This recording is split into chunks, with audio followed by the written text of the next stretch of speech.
Hi, everybody. Welcome to the Waves webinar. My name is Dave Darlington. I'm an engineer in New York City.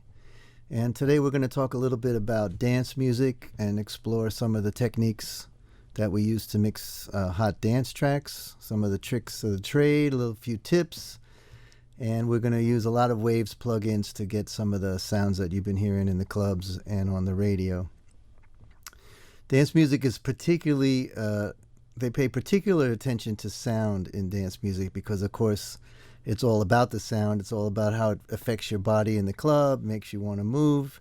The kick's got to be powerful. The bass has to rumble. And when there's a song, an actual vocal song, of course, those vocals have to float serenely over the top of all this massive sound. And the producers these days are pretty savvy. Most of them produce and engineer at the same time a little bit. So my job when I come in at the end of a production is to just kind of double check what the guys have been doing and make sure they haven't done anything, made any mistakes in terms of clipping or EQing and stuff, or over using of the plugins.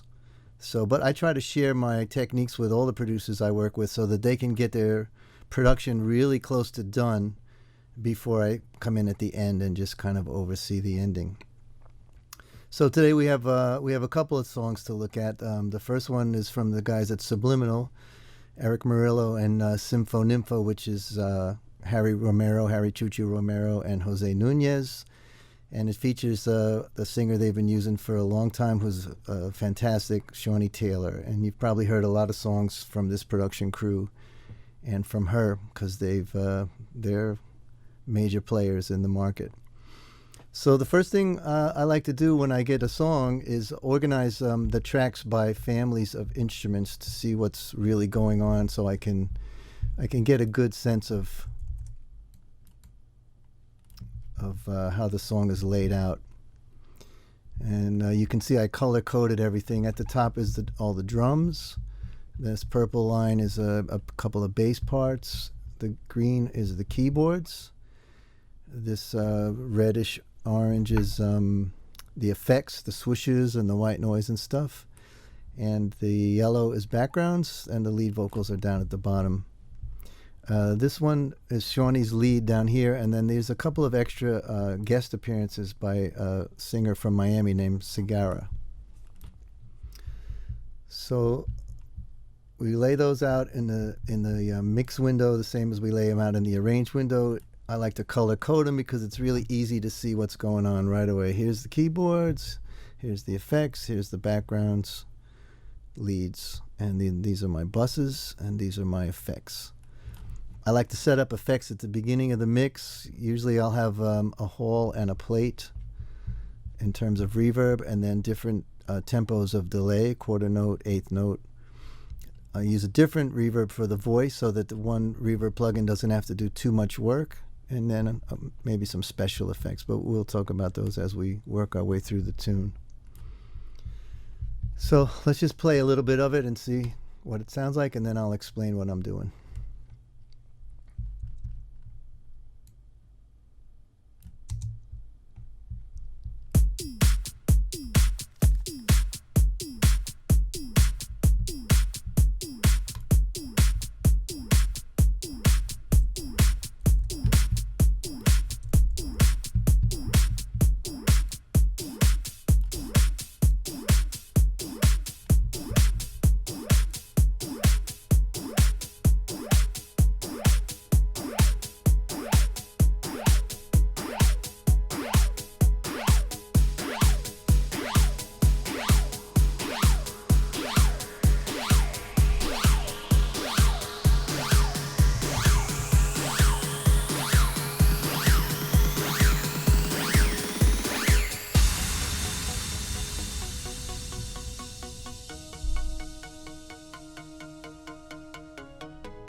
Like a magnet ready to pull me in. I'm getting closer, wondering where you've been. I'm so attracted with every mask you wear. changing, baby, you're everywhere. Now here we are in love with the same melody. We can't help it, there's no jealousy. One heart, one sound, everybody can be. Yeah. In a room of colors,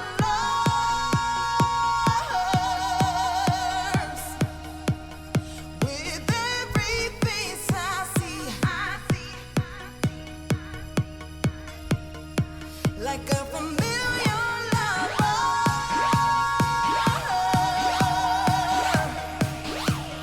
Can't deny the gravity. Ooh, yeah.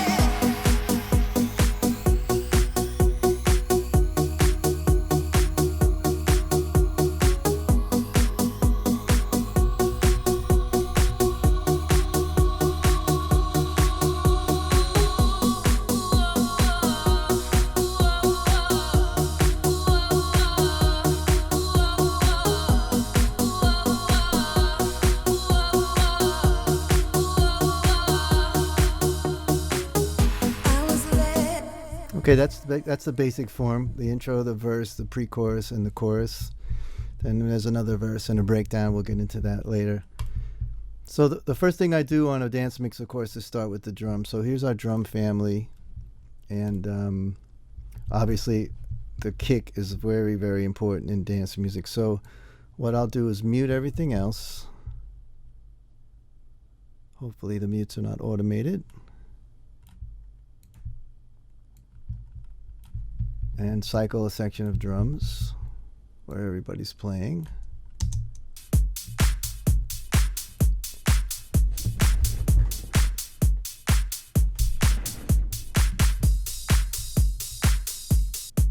So that's the main kick, and I'm really only doing a little bit to this kick with a plugin called TransX, which is a transient designer. It can increase attack and decay, increase or decrease attack and decay in different frequency bands. So if I bypass it, I don't know if that's translating over the internet, but it's giving it a little smack and a little solidness at the bottom that it didn't have otherwise. There's two kinds of TransX. There's also a single band, which I'll show you.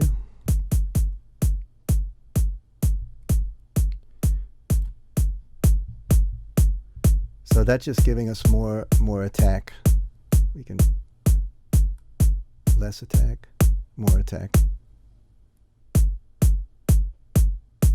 Very handy for drums that are a little bit mushy and not striking the way you really want them to strike. But let's go back to multi-band. Now, Waves has a ton of great presets, so don't be afraid to try the presets.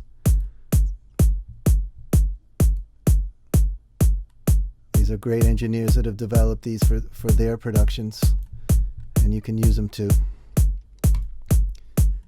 When you see it clipping here, you don't want to be clipping your plugins. That's why they provide you with a trim. If you just click on the trim, it takes it down enough so that the plugin won't clip. It's reading how much overage you're doing, and it'll subtract that much, and then you're not clipping anymore.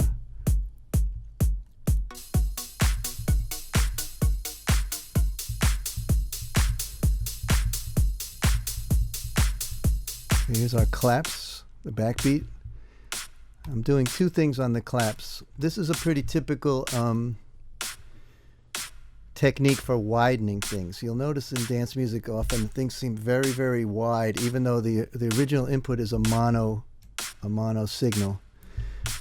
This is a basic doubling plugin, and I'm taking the direct signal here all the way over to one side with no delay. And then I'm taking the first delay all the way over to the other side, pan hard, and then just adding a few milliseconds of delay which makes the right side hit later than the left side. If there's no delay, it's very mono. But with this, we can widen it out a little bit and get a bigger vista on. I don't do that on every sound. I do it on certain sounds, particularly in the high frequency range. And the claps are compressing. It's just coming delayed because of the stuff I have on the master bus. But this is a Renaissance compressor. You notice I'm using a lot of Renaissance R compressor and REQ. I find them very visually accurate to what I'm doing. The threshold will control how much it's compressing, and then if you want to make up some gain after the fact, I always try to make the gain not clip the output. That's very important. And of course, if you need more gain, just push the fader up.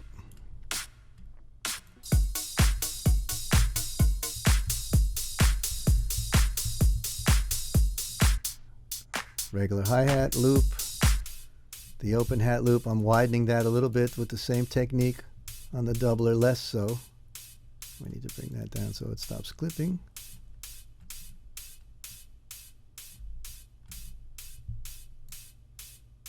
And then return the gain back here.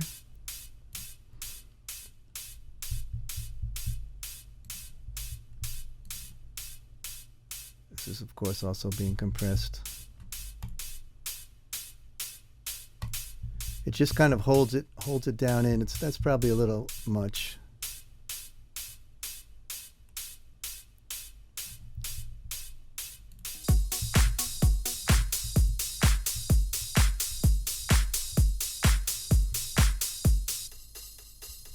Here's some ride cymbals. Rolling out a little bottom.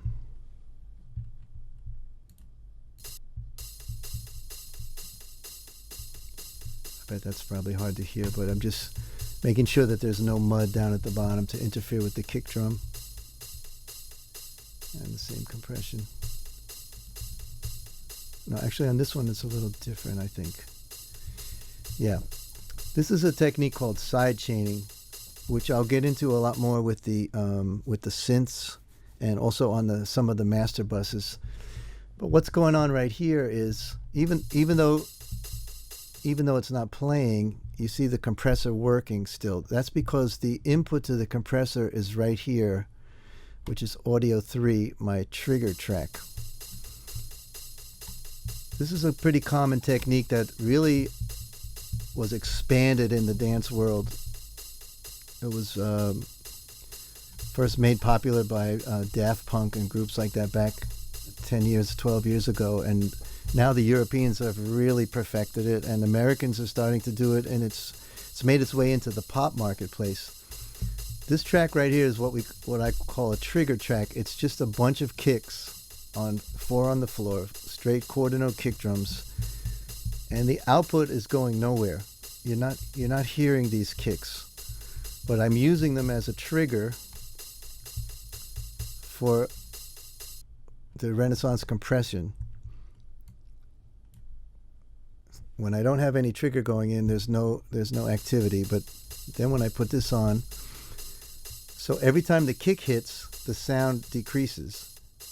You can really exaggerate it and hear that. That's what gives that breathing sound that you're familiar with on the radio, and especially in the European dance stuff and the pop dance stuff that's out here in the States.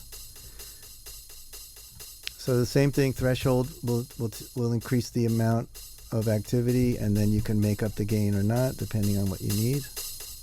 Just don't clip the plug-in, whatever you do.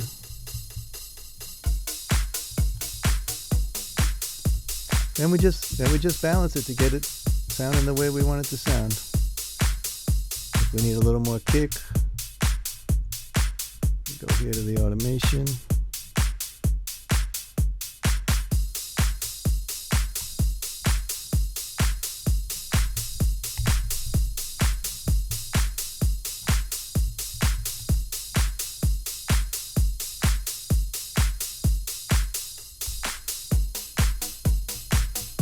That automated keyboard keeps turning on and turning off. Okay, so we got the drums pretty rocking. They sound pretty compressed and punchy. Let's have a look at our basses.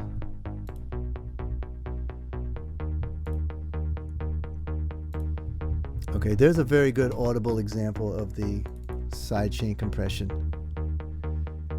You can feel it coming in and out against the kick.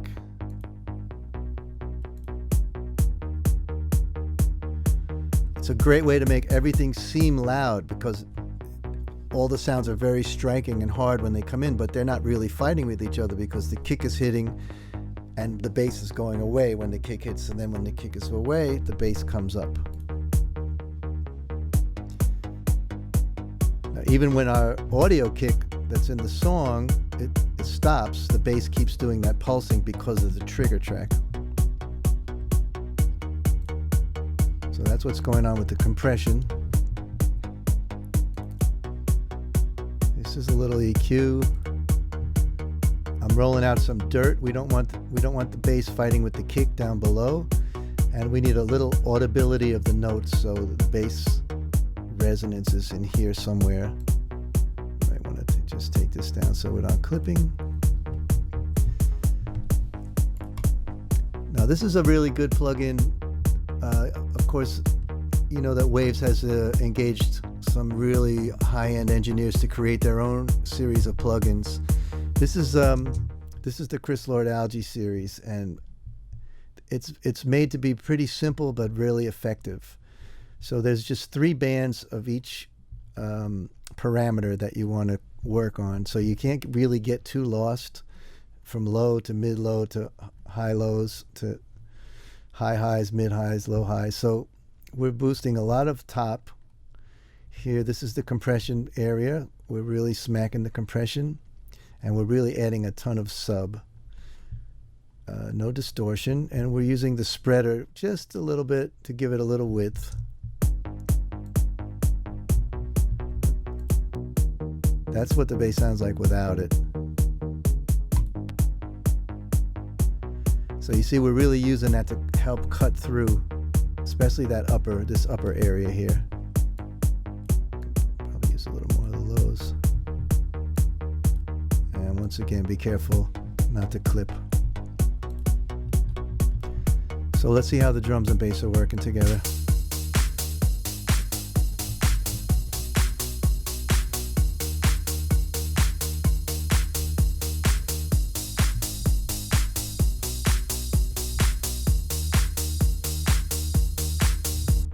Pretty good for my money. In a dance mix, usually I would go to the vocal now because I don't want to work my ears too hard and be worn out by the time I get to the vocal and go through all of the synthesizers and all the effects, because you really want to feature the singer and the song. You know, that's what's really going to separate one dance track from another. So we're not doing a ton of stuff on the individual voices here. I'm using a little RVox compression. This is a really quick vocal treatment. You just add compression here, you add gate here to take out noise, like if there's headphone noise and stuff, which in this case there wasn't much, and then you change the gain up and down depending on how much you need, or if you're clipping you want to bring it down. But you see that all the vocals are going to buses. We have a lead vocal bus. So now here's where we're really doing a lot of stuff. Let's go to an area where she's singing.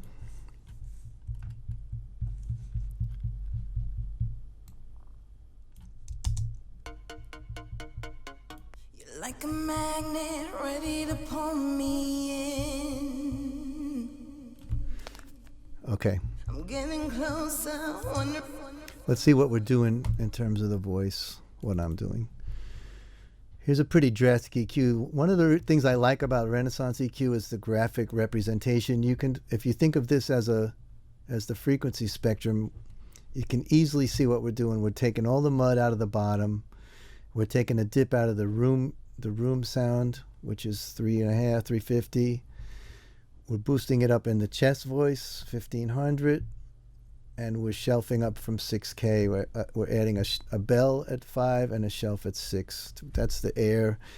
Pretty typical EQ on a vocal. I'm using a little compression. I'm actually using 2 compressors. Well, actually, yeah, we're using a bunch of compressors so that each one doesn't have to do too much work.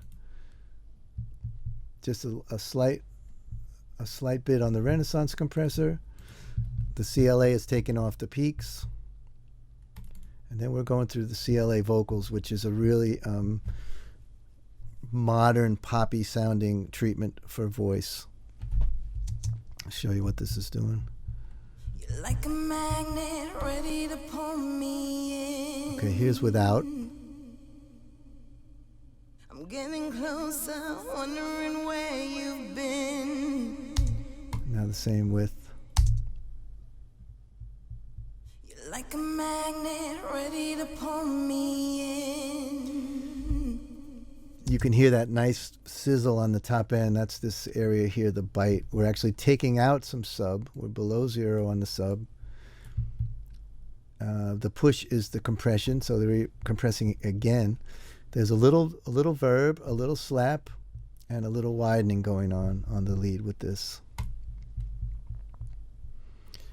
And then just another little gain structure thing here. This is just to help me quickly not have to do a bunch of rides in the vocal. There's just tons of compression on the vocal, but each one is doing just a little bit, not too much.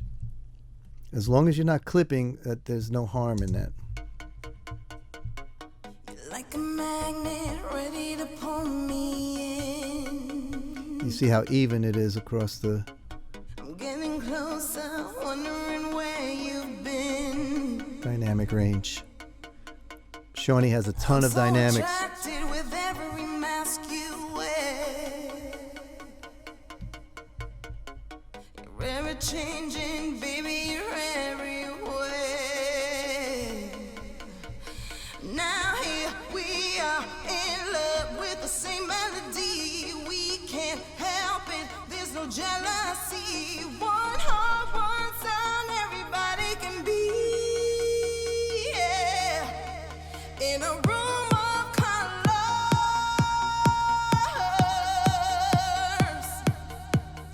with every face I see,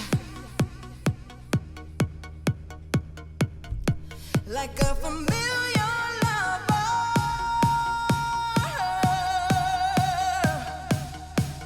I can't deny the gravity.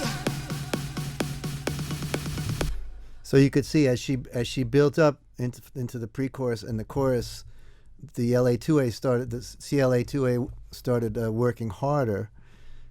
Very little action in the verse, and then medium action in the pre-chorus, and then it was really compressing her. But the RVox, which is later in the chain, here's our chain. CLA2 is here, the RVox is at the end. That had less work to do because as it goes through these various compressors, it's more and more even. So you really don't have to do any automations. It saves you from having to really write a lot of fader moves, which also saves you time if you start changing the arrangement around, adding parts and just subtracting parts. The vocal stays nice and even all the way through.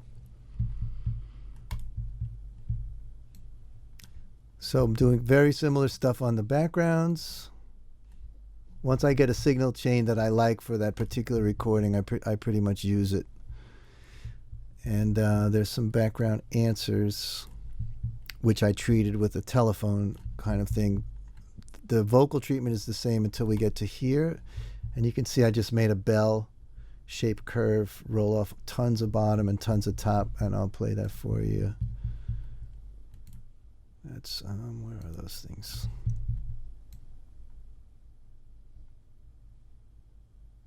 That's these guys.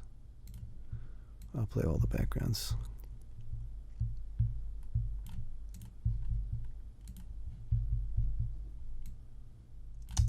Baby, you're everywhere.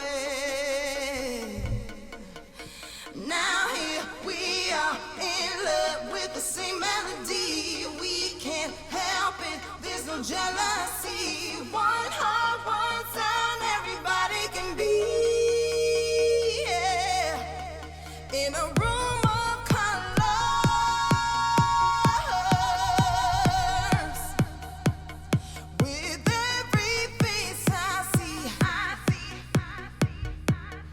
That's the telephone sound. Like a familiar lover,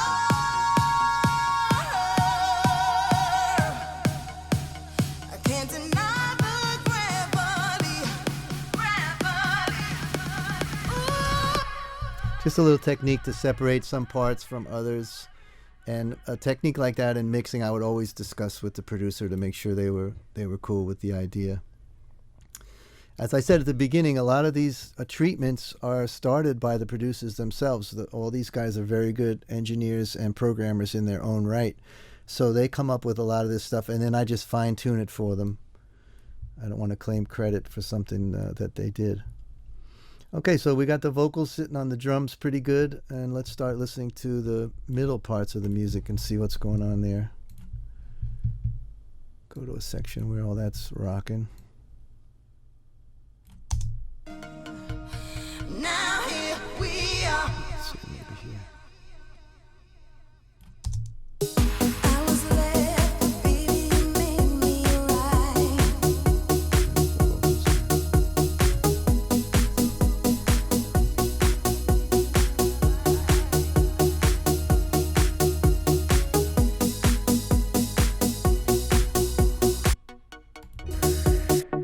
This is our main sound.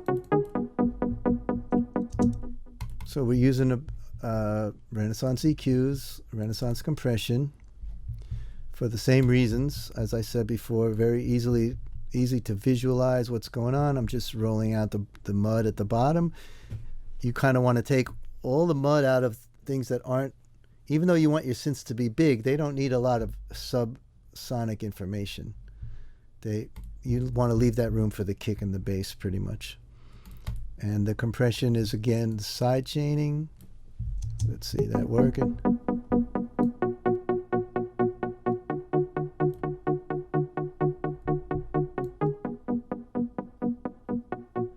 You can really hear it breathing there, but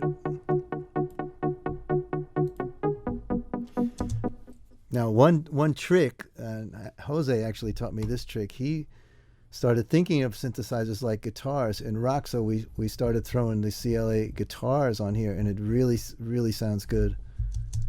There's different distortion levels that you can have.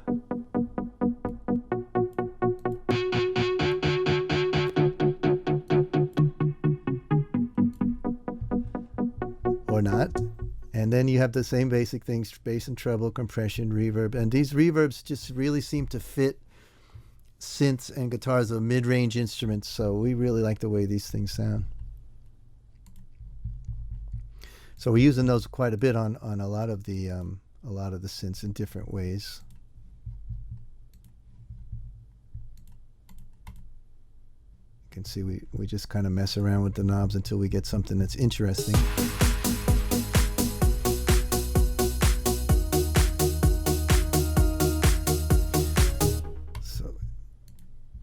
Might want to just rock a little volume on some of these.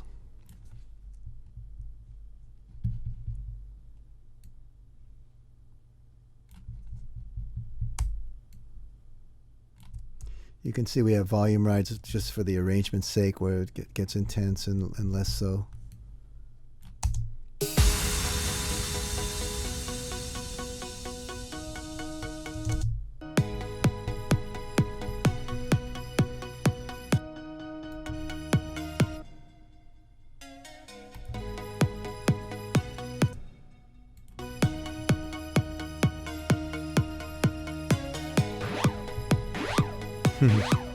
There's an effect.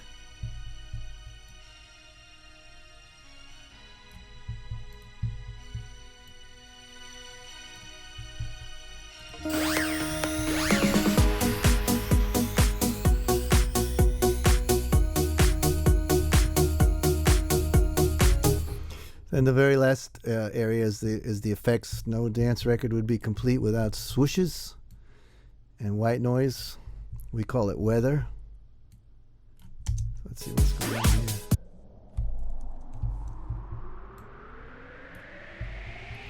Everybody's familiar with these kinds of samples.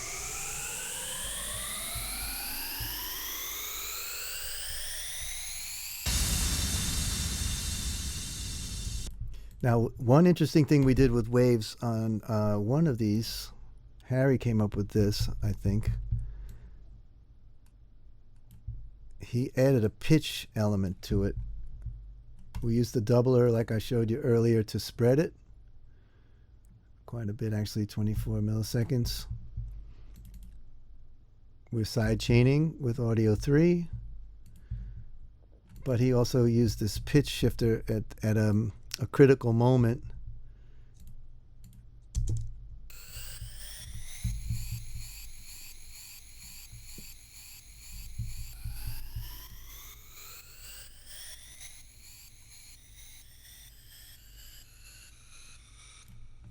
To just shift the pitch, it just kind of gets it out of the way of everybody.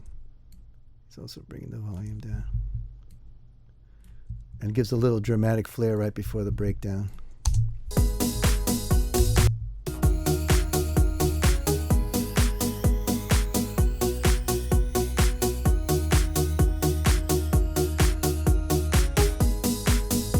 I just had that turned up so it could be exaggerated. You could hear what's going on. So that's basically what we're doing. Let's talk about the effects now on the vocals and some of the synths. That's the insert treatment of the sounds. And of course we have our sends, as I was saying before. I'm using R-verb quite a bit. This is a hall. It's on most of the synths, 2 seconds long. And there's also a plate, which is a little bit shorter. Plates and halls are just different tones. People ask me all the time, well, what's that reverb on that record? What are the guys using these days? It's not really the brand of reverb. It's just whether or not it's a hall sound or a plate sound or a room sound. They just all have different characteristics, and a lot of times you use 2 or 3 even on the same sound. Let's see. My hall is on 1. My plate is on 2. So there's a little hall on the intro kick, there's a plate on the clap and on the hi-hats and on the roll. Probably where you hear the most effect is on the vocals. Let's go back to the vocals and I'll show you what's going on with that.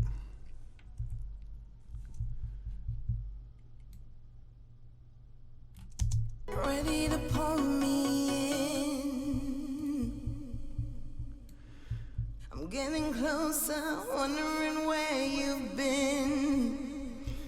Okay, the main reverb you hear is I'm so attracted with every mask.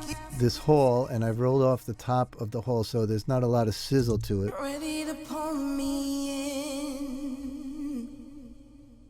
Make it pretty dark. I'm getting closer, wondering where you've been.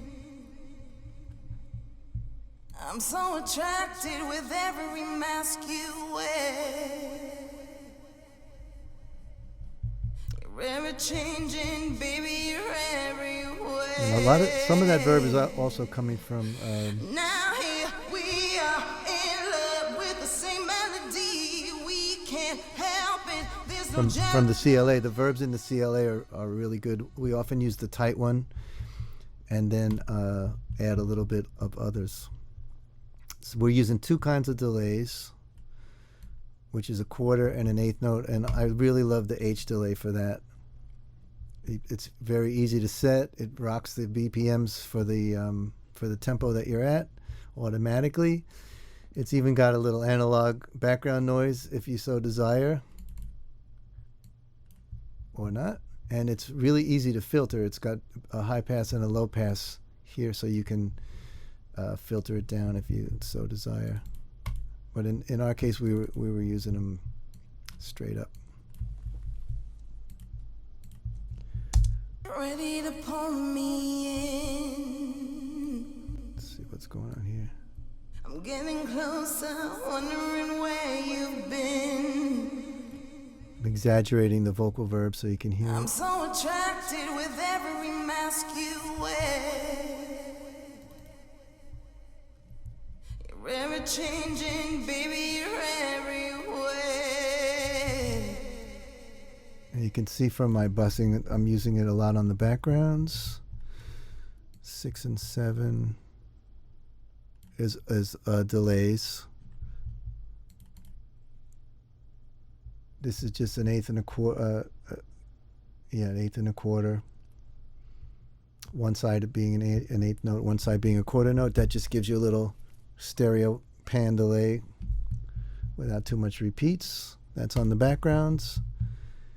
And the telephone guys are going into here. Half note, half note, half note, half note. And they're filtered. Not a lot. A little top rolled off. The delay is filtered, I should say. So it's not really too difficult. It's just a matter of not overdoing things and not straining the plugins, because the Renaissance and the H delays and stuff they're not heavy on the CPU, so you can have a lot of them without sacrificing a CPU performance. So have a separate one for the music. I have this one, the hall and the plate, only for the instruments, and then there's different ones for the vocals, so nothing has to really work too hard. Here's a little trick I do. I take all the vocal, each vocal family goes to its own bus, the lead vocal, the background, and the answers, and then I bus them all to a master vocal fader, so you can easily layer the vocals on top of the instruments and control the volume here.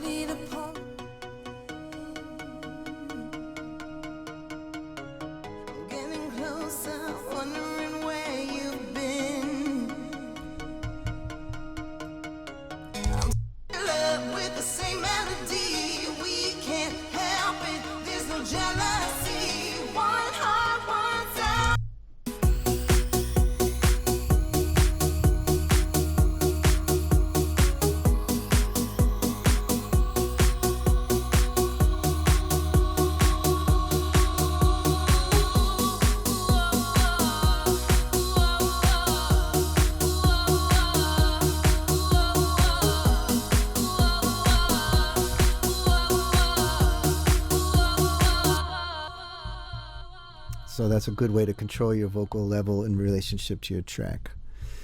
The last thing to discuss on this record is what we're doing on the master, which is really, really an important part of the whole process, especially in dance, because you really need the RMS, which is the average level of the track, to be really up all the time, so you can compete with the previous song and the next song on the DJ's playlist. You don't want your song to come in wimpier than the one before it.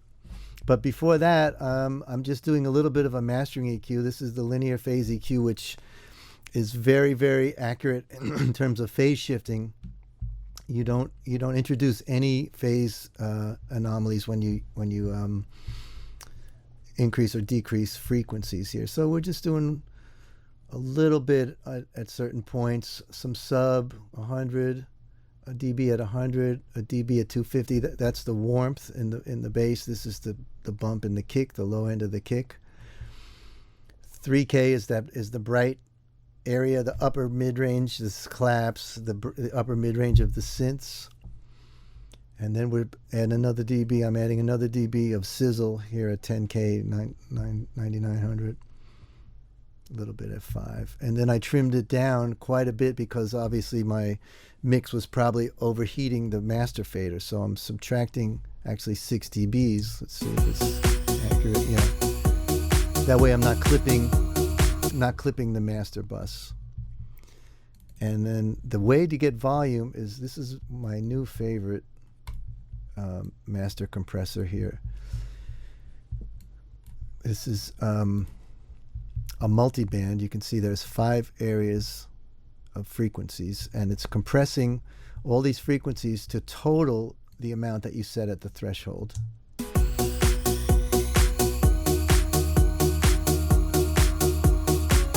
So you pretty much bring the threshold down until you hear it start to have too much clipping action. You can hear that that's distorted, so bring it back down. This readout here is the amount that you're attenuating the entire record. So I like to keep it, less than 5. I think by the time you get to 5, you really start to hear a little bit of crunch. I don't dither down until later. I leave the noise shaping on ultra, and you stay at 24 bits as long as you can. In fact, iTunes now accepts 24-bit files, so you might as well print in 24. Now, the clever thing about this is there's this priority knob here. If all the priorities are at 0, the compressor will work on whatever is the most active frequency range. Well, in club music, there's a lot of bottom and a lot going on in the bottom, so it's going to work hard on the bottom. Watch. See, we're taking a lot of steam out of the bottom here, mostly in the low mids. But what I want to do, I'd like to preserve that bottom, so I'm going to raise the priority of the low end here. And you'll see it move less as I go up in the priority. Now it's moving much less than before. And I can do the same in different frequency ranges.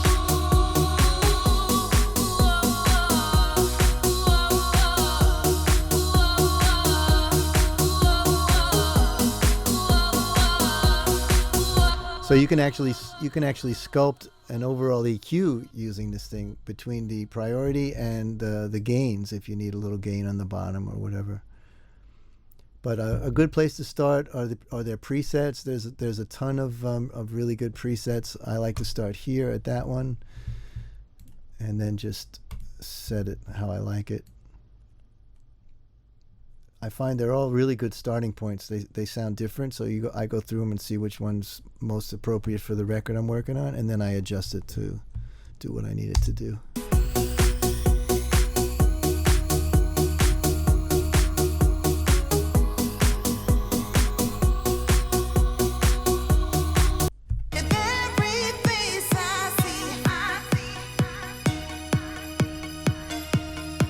Like a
So you can see our output level is nice and hot, but we still have 0.2 to give.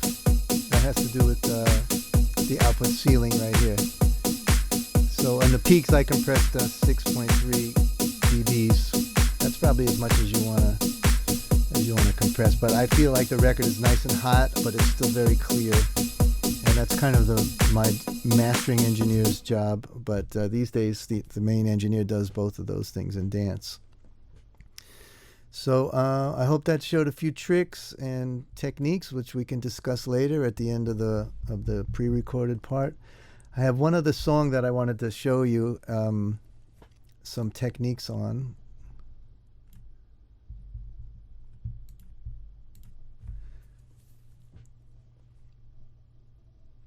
This is my friend Dean Coleman, who's a master programmer and producer, and he brings his stuff to me already collected and bounced. He bounces his drums and he bounces his percussions and basses and stuff separately because he's pretty much got them the way he wants it to sound. And then he's basically asking me to master.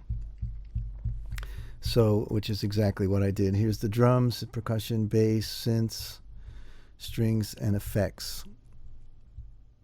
I'll play a little bit for you and then I'll show you what I'm doing with it.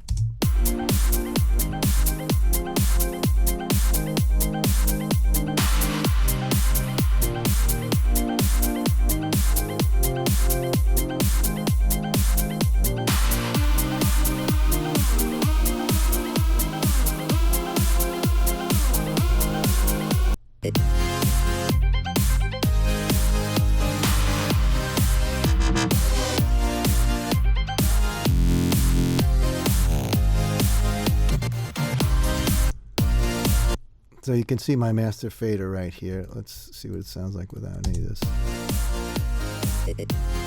Just a little bit softer. So I'm doing the same thing with the EQ, bumping up some sub, some warmth, and a little bit of brightness, and then trimming it down so we're not clipping. These particularly high-end EQs, you really don't want to clip them because they can distort.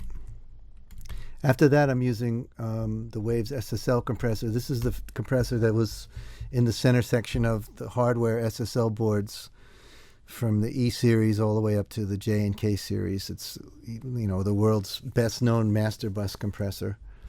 And I'm using it sparingly. I set the attack very slow and the release very fast because I just want to round out the peaks. And then you move the threshold until the compressor is doing as much or as little as you need. There's a ton. I just want to smooth out the peaks a little bit. And then I want to set the makeup gain to come back as much as I'm losing. If I'm losing 1 or 2 dBs, let's say, then I want to make that back right here.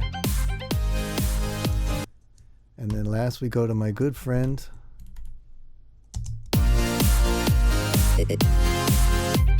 Now we're only hitting it 3.6, so we could probably get a little more.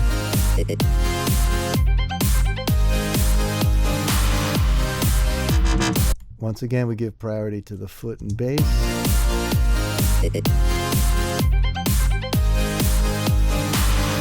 And the upper mids.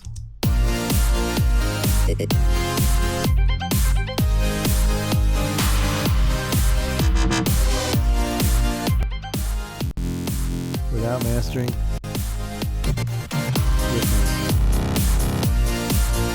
Now, since all his tracks are already blended together, I don't have much control over the internal balances of the sections. So I noticed that in these sections where the synths are really big, I start to lose the kick a little bit.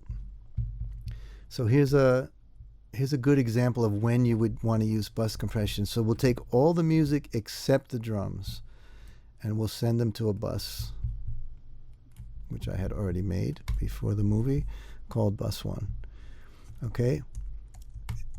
Here's the R compressor, our friend the R compressor, and we're gonna control the audio with the drum track, which is audio 36.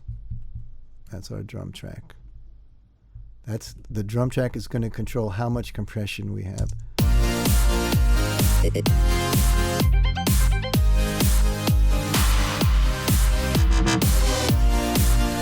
You can see even with the threshold at 0, the drums are still limiting a little bit, compressing a little bit. I don't want to change his vibe of the keyboards or anything, but I want the kick to be able to pop through.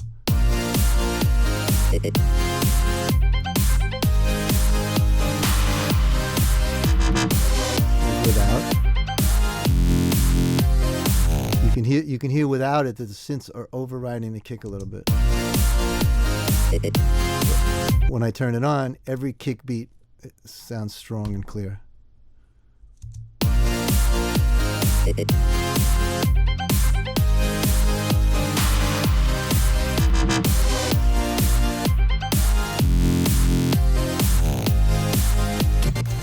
So that's a good example of when to use side chaining.